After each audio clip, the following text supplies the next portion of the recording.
อยากได้เป็ดน้ำนี่ตั้งแม่เจ้าเฮือนครับแม่เจ้าเฮือนเจ้าพอดินเข่าลงเบิ้งลงว่าราคาเบิ้ง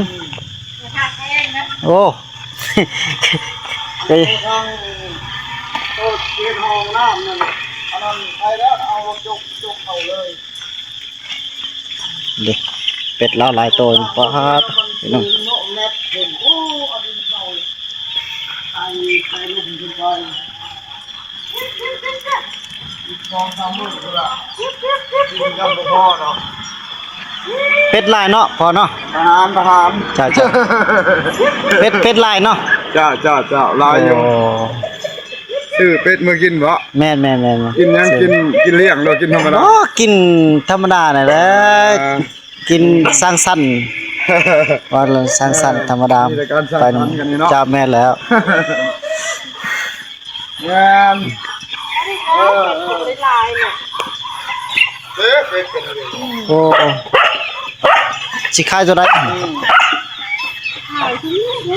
โต200,000โต100,000ปลายตัวได้แสนปลายฮะมึงดูตัวนี้บ่ไม่ได้เลยมันจะ200,000มาได้โอ้ลายนะคะถูก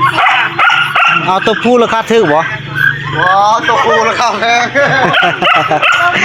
ตัวแม่ละแสนปลายตัวแม่ละตัวได้ตัวแม่ฮะเบิ่งนี่ตัวในตีนจ้ะนี่ตัวแม่แหละก็แม่ตัวน่ะแม่มันไข่เน่าตัวหนึ่งค่ะโอ้มันจะชอบแม่หนึ่งนะตัวไข่กับชาแม่ตัวนั้นเจ้าน้องพี่น้องเนาะมาขอเซเป็ดน้ำเพิ่นนี่แหละก็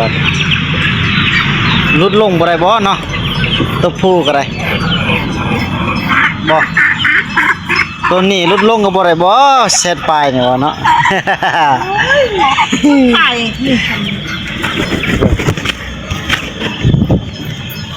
ถ้าได้ชนะว่านั่นแหละค่ะเซต4เนาะจ้าอันนั้นสิ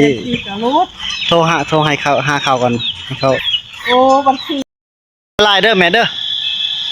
ขอบใจละลายดีมีแฮงเอาตัวเดียวบ่เอาตัวเดียวนี่แหละบอกพอขอบใจละลายอยู่ดีมีแฮงจงมีสุขภาพเข้มแข็งเด้อให้ร่ำให้รวยขอบใจ